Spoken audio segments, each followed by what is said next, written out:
Okay, in this lesson, 7.3, we are going to learn how to apply the equilibrium constant so we can figure out what our reaction is going to do. Is it going to make more products or make more reactants? That's what we're going to focus on now. And the way we're going to decide if our reaction is actually at equilibrium or if it's going to, how it's going to adjust to get to equilibrium, will it make more products or more reactants, is with something called the reactant quotient. And the letter to symbolize that is Q. And to calculate Q, you substitute initial concentrations of reactants and products into the equilibrium expression. So it's going to look the same. It'll be Q equals, for a reaction A. This is Q, and it's equal to the products to the powers of their coefficients divided by the reactants to the powers of their coefficients. The difference between Q and K is that in here we're putting initial concentrations. Okay, these are not equilibrium concentrations. So we're calculating Q for a system that is not at equilibrium. And then we're going to use Q to see what we see. So first of all, when you're using Q, and you're trying to see what your system will do, you usually know K. And you can look up K for different reactions at different temperatures. If Q equals K, then you know your system is at equilibrium. So if Q is the same as K, your system is at equilibrium and it's going to stay that way. It's not, unless you change something. It's not going to make more reactants, it's not going to make more products. Okay, if Q is greater than K, if Q is bigger than K, then that means this numerator, the ratio of this to these two things, is greater than the ratio of this to these two things. So there's too much product because C is the product. So in order to make Q equal to K, the reaction is going to make more reactants. If it produces more of A and B, this ratio is going to then become equal to K. So if Q is greater than K, your reaction is going to adjust. It's going to shift. We say it will shift in this direction.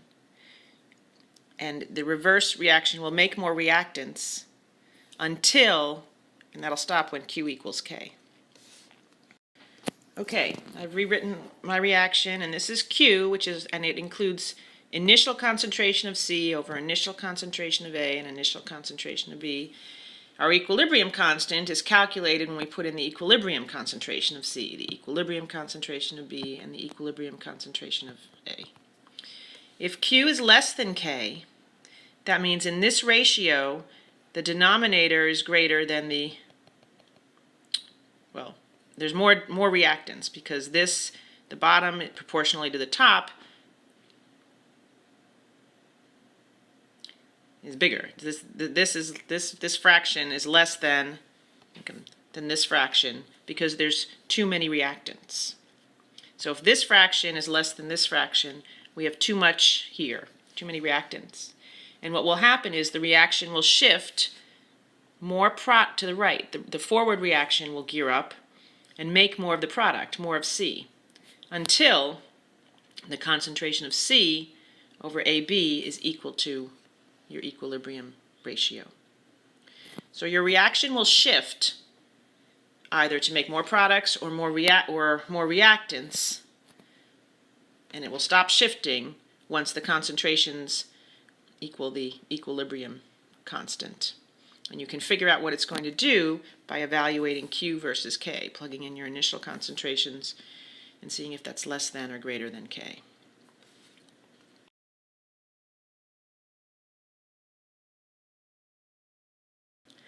Okay, so of course we're going to test this out. So we're given a problem, and they always are telling you the temperature because equilibrium is different at every temperature. So at 448 degrees Celsius, the equilibrium constant K for this reaction, H2 plus I2 makes 2HI, is 50.5. So we're going to write that down. Then they ask us to predict in which direction the reaction proceeds to reach equilibrium if we start with 2 times 10 to the minus 2 moles of HI, 1 times 10 to the minus 2 moles of H2, and 3 times 10 to the minus 2 moles of I2 in a 2-liter container. So let's figure out our molarities of each of these things first. So I have calculated our initial molarities, our initial concentrations of HI, H2, and I2 by taking the moles, dividing it by the container. This gives us our molarities. Now we can put these concentrations, these initial, it says initial concentrations, into Q to see what the value of Q is. So let's do that. So here is our expression. It's the same for Q and K. HI squared to the second power because of this 2 over H2 and I2. And now I'm going to put these numbers in for these values, these initial numbers, so I can calculate Q. So Q is going to equal 0.010 squared over 0.0050 times 0.015. Now I'm going to calculate Q. I'll pause this. And we have 0.0010 divided by 0.000075. Going to further calculate that. Q is going to be equal to, just give me a second, that divided by that. And Q is equal to 1.333.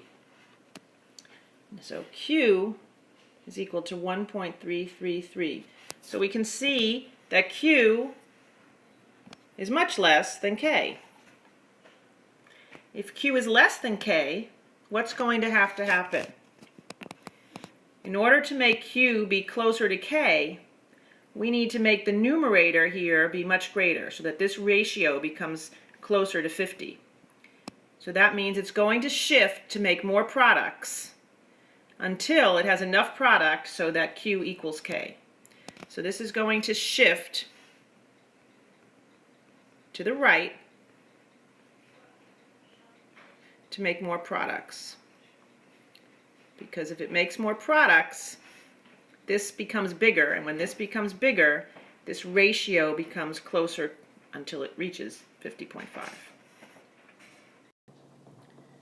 Okay, so here we have a second problem. It's asking us to consider what would happen in the previous problem if the size of the container were different from 2 liters. So let's go ahead and copy that and think about it. Okay, so we're just going to copy a few things down here. Okay, so this problem says what happens if the size of the container were not 2 liters? And 2 liters was a factor here because it affected our molarities. And of course we used our molarities in our problem. Now we said previously that this reaction was going to shift to the right to make more product when it it would, once it made a lot more product, it would stop at equilibrium, because in order for Q 1.33 to equal 50.5, which was the value of K, this number has to be a lot bigger. In order for this number to be bigger, this number would have to be a lot smaller. So if the size of the reaction were made smaller, that could make this bigger. However, it's also going to affect these numbers. So it's going to affect them. It's going to make these, if we make this number smaller, then this becomes bigger. But it's also going to make, if we make this number, this is getting confusing, if we make these smaller, then these numbers would also become bigger.